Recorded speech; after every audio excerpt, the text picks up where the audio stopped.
Bien, donc je continue sur la programmation du programme simple en Prolog que j'ai appelé fait, c'est-à-dire un programme simple qui est formé d'un ensemble de faits. Et je vais poser des requêtes au Prolog pour voir si les requêtes, pour avoir la réponse yes or no. La requête elle est vraie ou false. Donc ici, en posant la question femme Houda, il m'a donné la réponse no. Parce que dans le programme Prolog, il n'y a pas un fait qui dit que Houda est une femme. Ça n'existe pas dans la base. Bien. Donc, je termine l'exposé.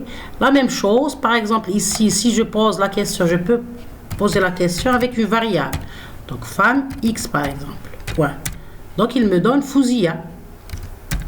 Bien. Et si je mets A, c'est-à-dire all, tous les cas où on a des femmes dans la base, donc il me donne Fouzia et Soumia. Parce que dans ma base, c'est-à-dire dans mon programme PL, j'ai deux femmes, Fouzia et Soumia. Vous voyez? Donc il va donner yes, comme quoi cette variable, elle peut prendre deux valeurs, Soumia et Fouzia. Bien. Donc, maintenant, il y a la notion de clause. Donc, on a parlé de fait, de requête ou bien question. Maintenant, on va parler de clause. Donc, déclarer des faits est une programmation directe. C'est-à-dire, on a des faits corrects, des hypothèses qu'on suppose vraies, et on va, c'est-à-dire, formuler des requêtes sur ces différents faits. Maintenant, la détermination d'une relation entre deux entités se fait de manière indirecte. Maintenant, on va faire beaucoup de relations entre c'est-à-dire ces entités pour faire une inférence et avoir un résultat. Par exemple, une personne est propriétaire d'un objet si elle a acheté cet objet. Ça, c'est une relation réelle dans le monde réel. On va essayer de la capturer d'une façon, c'est-à-dire logique, en respectant bien sûr les concepts de la programmation logique. Donc, on va utiliser une clause qui définit un prédicat en fonction d'autres prédicats. Par exemple, on va définir ou bien déterminer un prédicat propriétaire qui a deux variables, x et y. X, c'est-à-dire la personne, et y, c'est l'objet. Donc, ce prédicat, comment on va le définir? En déterminant un autre prédicat acheté. Donc, donc bien, ça c'est une clause. Donc, une clause doit être comprise de la manière suivante. Cette clause-là, elle est comprise de la manière suivante. Pour savoir si x est propriétaire de y, il faut vérifier si x a acheté y.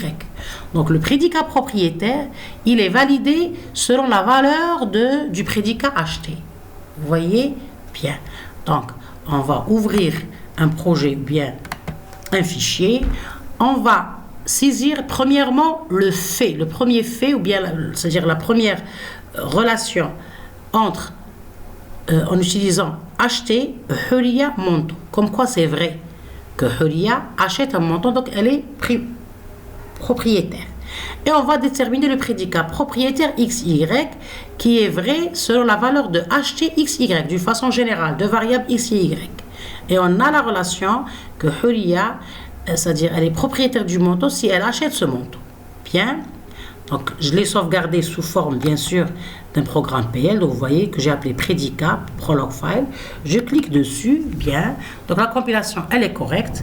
Donc, je vais faire l'appel du prédicat propriétaire, propriétaire. Je dois prendre le nom comme je l'ai.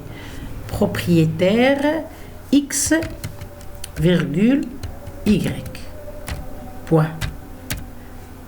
Je pense que j'ai bien saisi le nom. Donc ici j'ai propriétaire,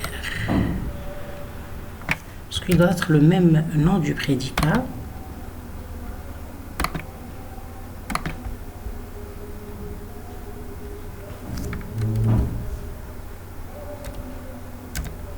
Donc vous voyez qu'il m'affiche les variables x, y. X c'est Huria et y c'est manteau, parce que dans le programme j'ai considérer le fait que Huria, c'est-à-dire il y a la relation acheter Huria manteau. Vous voyez, donc il me donne les deux, c'est-à-dire valeurs des variables qui existent dans le programme. Si j'en ajoute d'autres, il va me faire la même chose.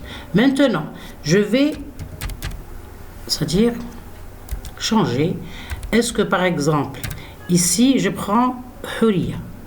Donc je connais le nom de la personne. Je voudrais savoir si elle est propriétaire plutôt ou non. Donc, vous voyez, il m'affiche la valeur de la variable y, comme quoi elle est propriétaire d'un montant. D'accord? Maintenant, si je vais changer, ici je vais faire Ali. Et ici, montant. D'accord? Donc, vous voyez, il va m'afficher un no. Parce que Ali n'est pas propriétaire du montant, parce que dans le programme, je n'ai pas la notion, bien la relation entre Ali et le montant. J'ai la relation entre Huriya et montant. Donc, si j'ajoute ici ce fait-là, CTRL-C, CTRL-V, place de Huriya, je vais me mettre Ali, comme quoi Ali il va acheter le montant. D'accord? Donc, je vais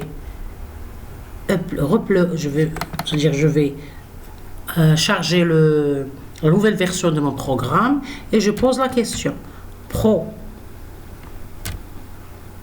Bon, je vais faire un copier-coller parce que j'ai peur de faire une erreur. Bien, CTRL-C. Maintenant ici, CTRL-V. Donc je vais mettre ici. Donc vous voyez, je pose la question d'une façon générale. XY, point. Vous voyez, il me donne, si je vais un all, il me donne les deux cas, Huriya et Ali. Si je pose la question ici, est-ce que Ali est propriétaire du montant? Il va me donner yes parce que j'ai ajouté ce fait. D'accord? Vous voyez? Donc, c'est des hypothèses sur lesquelles on va inférer. Donc, c'est selon les faits qu'on va considérer et les relations entre les faits qu'on considère. Vous voyez? Donc, en général, la programmation logique, globalement, elle est simple, mais en même temps, elle est basée sur un raisonnement, c'est-à-dire très direct et très logique, bien sûr. Et il faut considérer toutes les définitions et concepts de cette programmation logique très importante et très intéressante, bien sûr. Donc, on a exécuté tous ces cas-là. Maintenant, en général, programmer en Prolog, c'est d'écrire à l'aide de clauses de Horn les connaissances nécessaires pour résoudre un problème. Donc, il faut utiliser des prédicats et des relations entre objets. Donc, c'est les clauses de Horn. C'est-à-dire, globalement, on a une seule conclusion sur plusieurs conditions. Et l'interpréteur se charge ensuite de trouver les solutions. Donc, l'inférence entre les différentes clauses, c'est à l'interpréteur Prolog qui le fait, d'une façon, bien sûr, d'une façon arborescente. On va voir après la façon du raisonnement d'un interpréteur Prolog. Bien, un interprète Prolog. Bien. Donc, programmer Prolog, pour mieux programmer en Prolog, entre autres le GNU Prolog qu'on utilise dans notre TP, il faut connaître les prédicats qui sont prédéfinis dans cet interprète. Bien sûr, il y a plusieurs interprètes, on l'a déjà vu, il y a le GNU Prolog, il y a le SWI Prolog, etc. Donc, il faut respecter la syntaxe de chaque interprète, parce que la syntaxe elle est différente. Donc, et bien sûr, il faut comprendre ces prédicats prédéfinis pour les traitements itératifs, c'est-à-dire on a des boucles pour les prédicats d'entrée-sortie, pour les affichages et pour la lecture, pour la manipulation des listes et des sous-listes, et aussi il faut très bien comprendre le principe de la récursivité en Prolog parce qu'on l'utilise beaucoup. Donc je vais vous préparer une vidéo sur la récursivité en Prolog. Et cela, quelques références que j'ai utilisées pour préparer cet exposé. Donc je vous remercie pour votre attention et qu'est-ce que je vous conseille de pratiquer le GNU Prolog sur des exemples. Vous commencez avec des petits, pour les débutants surtout, des petits exemples, des petits programmes et petit à petit vous allez, c'est-à-dire pouvoir résoudre un CSP volumineux, c'est-à-dire un module, le modèle qu'on utilise qui est le CSP, c'est-à-dire que vous pouvez l'utiliser d'une façon plus générale et plus complexe, par exemple la programmation de jeux comme le jeu des NRN, comme le Sudoku, comme les carrés magiques, c'est-à-dire le nombre de cases du carré est égal à n, puisqu'on a fait un exemple sur n égale à 3, on peut le généraliser pour quel que soit n appartenant à grand n. D'accord? Je vais vous le faire comme un TP explicatif. Donc, merci pour votre attention. À la prochaine vidéo. Merci.